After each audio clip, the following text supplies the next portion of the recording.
Olá pessoal, então vamos ver hoje o arco capaz. Então aqui a partir da página 21 da apostila nós temos as definições sobre ângulos e circunferência. Então uma corda da circunferência é o segmento que você tem unindo dois pontos sobre a circunferência, e uma corda especial é o diâmetro, que é a corda que passa pelo centro da circunferência. Então, um ângulo central é aquele que tem o vértice no centro da circunferência, e ele sempre vai ter um ângulo correspondente que é chamado de inscrito.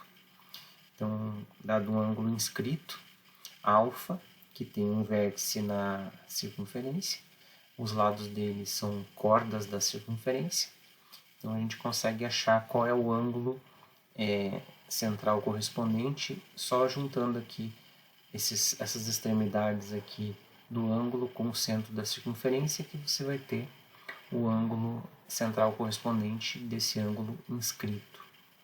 Então, uma das propriedades que tem em relação ao ângulo central e o ângulo inscrito correspondente é que ele mede sempre a metade do central correspondente. Então, se você tem um ângulo alfa aqui, o ângulo central ele sempre vai valer o dobro dessa medida de alfa.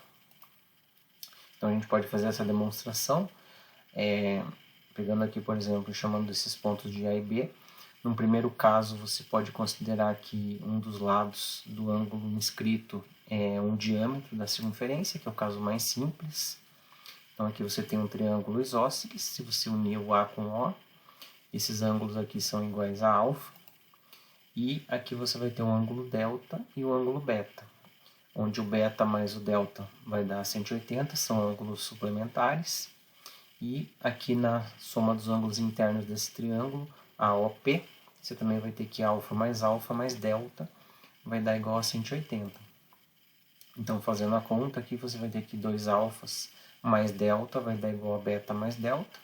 E você, simplificando o delta aqui, você vai ver que alfa vai ser igual a beta sobre 2, ou beta igual a 2 alfa. Então essa é a primeira demonstração. No segundo caso, você pode considerar que o ângulo central aqui é interno a um inscrito correspondente, ou o vértice O aqui do central ele está por dentro, na região interna do ângulo inscrito, separando aqui o ângulo inscrito em dois ângulos α1 e α2. Então o ângulo beta correspondente do inscrito alfa, ele também vai ser dividido em dois ângulos centrais correspondentes. Então aqui você vai ter o α1 tem o correspondente beta1 e o α2 tem o correspondente beta2. Do caso anterior, você sabe que α1 ele vai ser igual a beta1 sobre 2 e o α2 também vai ser a metade de beta2. E o alfa vai ser igual a α1 mais α2, substituindo no lugar de α1 e α2 por beta1 sobre 2 e beta2 sobre 2, você vai chegar aqui, alfa vai ser igual a beta sobre 2. E no terceiro caso, você pode considerar o centro da circunferência fora da região aqui interna do ângulo inscrito. Então, nesse caso aqui, o alfa tem o correspondente beta, e o alfa ele vai poder ser escrito como α1 menos o α2. Então, achando aqui os ângulos centrais correspondentes, beta1 e beta2, você vai ter que o beta ele vai ser igual a beta1 menos beta2. Fazendo a substituição aqui, você vai ter que alfa é igual a α1 menos α2. Substituindo no lugar de α1 e α2, beta1 e beta2 sobre 2, você vai ter a mesma propriedade. Então, todo central ele mede o dobro do inscrito correspondente, ou cada ângulo inscrito mede a metade do ângulo central correspondente. Então, essa é a primeira propriedade. Então, o ângulo de segmento é o ângulo formado por uma corda e a reta tangente à circunferência que passa por uma das extremidades dessa corda. Então, vamos definir alguns elementos aqui. Então, esse aqui é o ângulo chamado de segmento, né? E aqui você vai ter o ângulo central correspondente a esse ângulo de segmento. Então, a propriedade 2, ela diz que o ângulo de segmento ele é igual à metade do ângulo central correspondente. Então, a gente pode demonstrar de uma forma parecida com o caso anterior, lá do ângulo inscrito com o ângulo de segmento. Então, se você pegar aqui o ângulo θ e o ângulo β, você tem um triângulo isósceles com esses lados AO e BO iguais ao raio da circunferência. Então, você vai ter que esses ângulos aqui são iguais a delta. Então, se você somar delta mais θ, vai dar um ângulo de 90. E somando β mais 2 deltas, vai dar igual a 180. Então, você vai ter que 2 deltas mais 2 θs vai dar igual a 180. Ou, simplificando aqui, cortando aqui os deltas, você vai ter que 2 θ vai ser igual a beta. Ou seja, o ângulo θ vai ser beta sobre 2, que é o que nós queríamos provar. Então, o ângulo de segmento, ele também vale a metade do ângulo central correspondente. Então, aqui nós temos os exercícios propostos. No primeiro exercício proposto, nós podemos usar essa ideia para achar o raio da circunferência sem usar o centro. Então, você pode construir um triângulo PAB qualquer, com os vértices na circunferência, e fazer o transporte desse ângulo aqui. Então, vou pegar o ângulo inscrito, que está aqui com vértice em P, e vou transportar aqui como se fosse traçar o ângulo de segmento. Então, vou fazer o mesmo raio que eu fiz ali com centro em P, centro em A o mesmo raio, eu pego a abertura CD, faço o centro em E, essa mesma abertura. Então, aqui eu coloquei o ângulo de segmento. Então, como eu sei que os dois ângulos vão ser iguais, porque eles são iguais à metade do ângulo central, então você pode fazer uma perpendicular aqui pelo ponto A, porque o ângulo de segmento ele é o ângulo formado pela tangente à circunferência e a corda da circunferência. Então a gente já tinha uma reta tangente. Se você fizer uma perpendicular a essa reta tangente pelo ponto A, aqui você vai ter o diâmetro da circunferência. Então AG é o diâmetro da circunferência, e se você fizer a mediatriz de AG, você tem aqui o raio da circunferência. Então aqui temos outros exercícios propostos para vocês fazerem. E a gente tem agora o lugar geométrico 5, que é o arco capaz.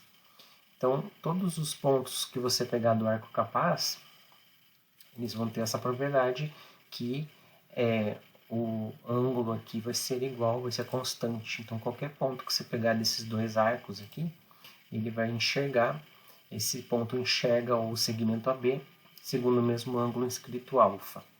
Então, se você pegar um ponto que está fora do arco capaz, por exemplo, esse ponto Q', ele não vai ter a mesma propriedade, ele não vai enxergar segundo alfa, porque aqui você tem, pelo teorema do ângulo externo, que esse ângulo aqui ele vai ser menor do que o ângulo alfa.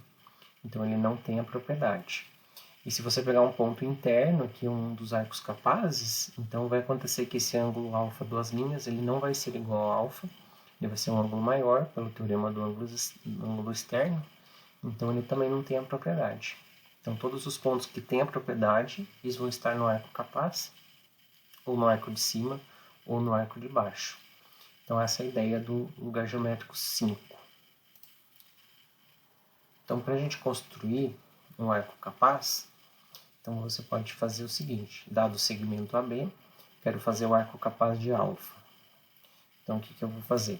Primeiro eu vou transportar o ângulo alfa para a extremidade A ou B e fazer uma reta perpendicular a essa reta T. Aqui nós temos a mediatriz de AB, ela vai cortar a reta perpendicular no centro do arco capaz. Daí é só você fazer centro em O, abrir até o A ou até o B, e aqui você tem o arco capaz, a parte de cima. Para fazer o arco capaz embaixo, como ele vai ter o mesmo raio, então você pega essa distância OB ou OA e faz centro em B ou centro em A, o mesmo raio. Onde cortar na mediatriz, você vai ter o centro do segundo arco capaz de alfa. Então essa aqui é a construção. Quando você tem um ângulo alfa, não precisa nem saber qual é a medida dele, é só fazer o transporte do ângulo alfa. quando você conhece o ângulo, por exemplo, de 60 graus, então é só você construir diretamente no A ou no B esse ângulo de 60 graus e fazer perpendicular à reta tangente a mediatriz do segmento, e você tem o arco capaz de 60. Depois é só transportar a medida OB aqui para baixo com o compasso, e você tem o centro do segundo arco capaz. Então, você tem os dois arcos capazes de 60 graus. Para fazer o de 120, você marca o ângulo de 120, faz uma reta perpendicular à reta tangente e mediatriz. Então aqui você vai ter o arco capaz de 120 graus.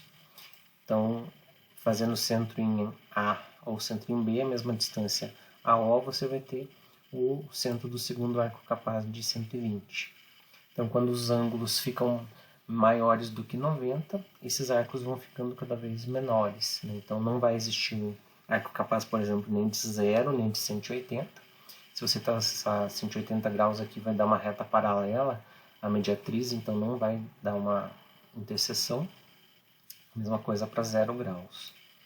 Então, no exercício 2, nós temos aqui uma propriedade que existe em um quadrilátero desse tipo, que você tem aqui os ângulos alfa e beta, que são ângulos opostos do quadrilátero. Então, se você pegar o ângulo central aqui correspondente de alfa, que é o delta, e o ângulo central correspondente do beta, você sabe que delta mais θ vai dar igual a 360. Então, você sabe que alfa vai ser a metade de delta e beta vai ser a metade de θ. Então, substituindo os valores aqui, fazendo alfa mais beta, você vai ter que vai dar delta sobre 2 mais θ sobre 2, então vai dar 180 graus. Então, a soma dos ângulos opostos de um quadrilátero inscritível vai dar igual a 180. Então, são ângulos suplementares. Quando você tiver uma semicircunferência, o ângulo central aqui vai dar 180, então o ângulo inscrito vai ser a metade do central correspondente, então vai dar igual a 90 graus. Então, quando você for traçar um arco capaz de 90, o centro vai ser o ponto médio do segmento. Você não precisa fazer aquela construção mostrada anteriormente. Então, é um ângulo mais fácil de fazer a construção. Então, aqui no exercício 4, nós vamos traçar uma reta perpendicular à reta R, passando pelo ponto P, usando a ideia de arco capaz.